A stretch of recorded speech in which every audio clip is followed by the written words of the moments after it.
All right, everybody, we are here to go over lecture number 2. I know that you are all sitting around and eating a bowl of popcorn, enjoying, about ready to talk to your parents about how amazing history class is. Excuse my voice, I was yelling a lot yesterday at a football game. Starting today, we're going over, again, we're with the government. We're talking about the Constitution. We are starting with the government being in action, how our Constitution is shown with how our government works all the time. The starting point for us is that the Constitution itself is known as a flexible document. It was written 225 years ago. It's still in existence. It can change or adapt as we go. One of the questions you had the other day on your quiz was that an amendment, there are 27 amendments, there are 27 changes that have happened to the Constitution already. It's a document that's like a running rough draft, so there's no final draft of it. It just continues to change and adapt over time. There will never be a final draft of it. It'll continue to change, have things crossed out or amended on it as time goes on, as long as this Constitution is in existence.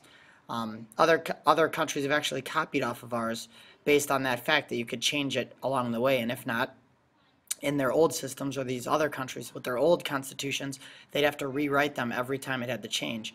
And like you guys, if you were working on an English paper where every little edit would cause you to rewrite the whole thing, you would probably stop even speaking English, let alone taking the class, which I don't know why you take the class anyway, because it's not history class. Going over this, they have the elastic clause, which is up at the top, number 1 up here. The elastic clause just shows you, just like elastic or rubber bands, that the Constitution is bendable or changeable. It's where the government can create a law to carry out other laws. So the example I gave you was the minimum wage. You are protected as kids before the age of 18 with a minimum wage law, meaning that you can't get paid $1 an hour because somebody says so. You have to be paid the minimum wage as long as you are working and paying taxes. As of right now, the minimum wage is, I believe, around $8.50 or $8.25 per hour to work. So if your job is not giving you that, if you are paying taxes, then that's illegal for that job. And the minimum wage now, because it's in the elastic clause, every time the Congress meets to change the minimum wage, maybe it's to move it up to $9 an hour, they don't have to rewrite the whole law again. They just adapt or amend the change in from $8.50 to $9. It's a quick meeting, quick vote, and they move on.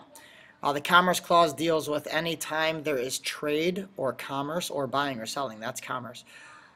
Anything that's regulating commerce, Congress regulates that. So whether it's a state trading with another state or our country trading with another nation, all that commerce deals with them. That Congress okays or oversees that. They regulate that. My wife, I know, is very big in the commerce. If there's a sale at Target or Kohl's, she's probably there right now. Judicial review, we went over with the packet. That's the Supreme Court's power to go over a court decision and change it. That's the Supreme Court's final decision, and then it changes. Practice and tradition, number 4, is interesting because there are things not written in the Constitution that our government partakes in, and that's just because it's happened ever since the beginning. The President's Cabinet, the Secretary of State, Secretary of Education, Secretary of War or Defense, those people do not need to actually be in existence. It's not written in the Constitution that the president has a cabinet, but President Washington, our first president, had one, and the other presidents since then have had these same cabinet members in following tradition. Same thing with political parties. You do not need to have political parties or be from a party in our country, but our country formed them because we like to have one side against another. I know for me, my students always ask me what party I'm from. My answer is yes. The obvious answer, because I like to party, I'm not going to lie. So I am from the Yes Party, and that would be my future. If I ever ran for president, under party it would say, yes, I love to party. The role of the president, this is Article 2 in our Constitution.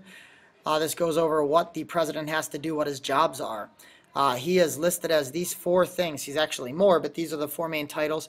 He's chief executive. He carries out on a daily basis. He's the CEO, or Bill Gates of America. He's managing our country, carrying out the laws, getting help from the small letter A, bureaucracy, which is the organization of government workers. So if he's carrying out laws based on what our Constitution says we have to do to help other countries or ourselves, the National Guard may be doing that here in America.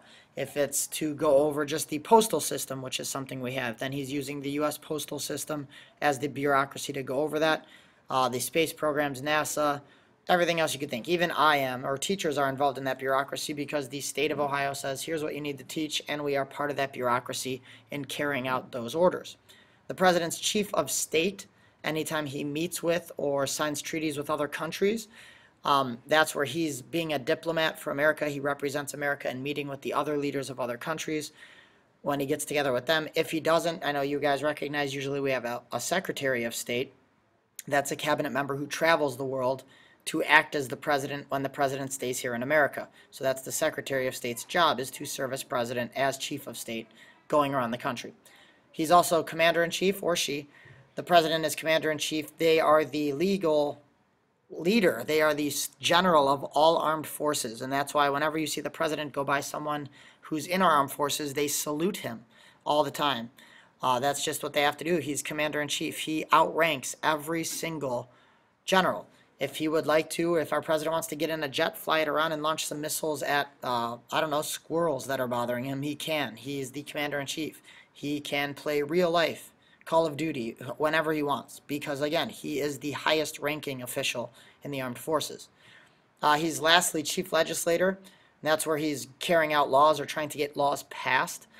He suggests laws to Congress. He tells Congress, here's what I would like you to do. It's up to them to write them, though.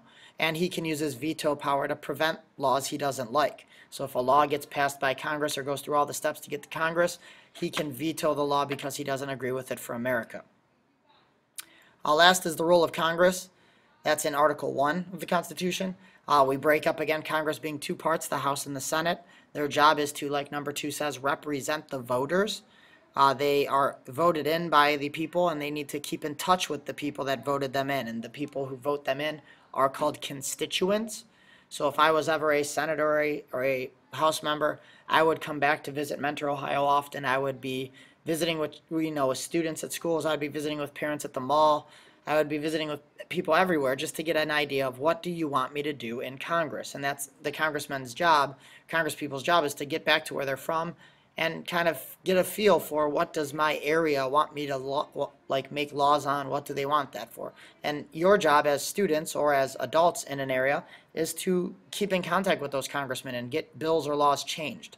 So if you look, you have the lawmaking, idea. You have you have how a bill becomes a law, basically. Here are the steps in this giant chart. On Schoology, if you go to Schoology, you could click on how a bill becomes a law. There's lots of steps that go in between. It starts in one of the houses, either the House or the Senate, and in this case it says it starts in the House. It goes to a committee, which is the Standing Committee, which specializes in that. If it's an educational bill, it goes to the Educational Standing Committee. It's talked about. It goes in front of the whole House one more time. If at any part of this step it fails, anywhere along the line, if just like Chutes and Ladders, the game, if at any point this bill is shot down or needed to change or be edited, it goes back to the beginning to be rewritten by the senator or congressman who put it out there first. So just remember, it's like a game of Chutes and Ladders. You keep moving up the ladders. If you get there, you could be all the way at the end and get a snag in the road or have an edit where it has to go all the way back to the beginning. One of the other committees on this list is a conference committee. That's where both the houses, the Senate and the House, meet together to go over the bill one more time. But if you notice, it does go to both houses. It must go through both houses before it even gets to the president to be signed into a law. So it has to go step by step. I know the way is described in your textbook. It's also, if you Google how a bill becomes a law, you'll find lots of different steps along in that process, which is something you need to know. It's important to notice, though, that 90%, or Congress fails 90% of the time, which sounds weird to say, but 9 times out of 10, the bill that is introduced, there's a bill right up there, the bill that's introduced never gets to the president. It never makes it, even out of here, out of the committee, out of the second step, or out of the conference committee, which is the 6th or 7th step along the way. And that's a good thing that these bills are failing, because they need to be rewritten or edited for what's best for the American people. So it's a good thing that 90% fail, so that we don't have too many ridiculous laws like you probably already think we do. The last step is, well, we went over impeachment the other day. That's one of Congress's jobs. That's their last job, is to impeach somebody of wrongdoing, impeach an official working for the government of wrongdoing. The last thing up here, which is our third branch of government, which is the role of the courts. the structure of how our courts are set up, which I've given you pictures of the 3 or actual 4 that we have here in Mentor. The structure of that is set up in the Judiciary Act, which is after the Constitution in 1789, and that sets up the 3 levels of courts. You have the district courts, which there's our local district court, which is in Paynesville. If you commit an adult federal crime, you go to the district court here in Paynesville, downtown Paynesville. The next step would be the Court of Appeals. That's in central Ohio for us. I forget exactly the city that is in, but there's our courthouse in central Ohio where you would appeal what this court had decided.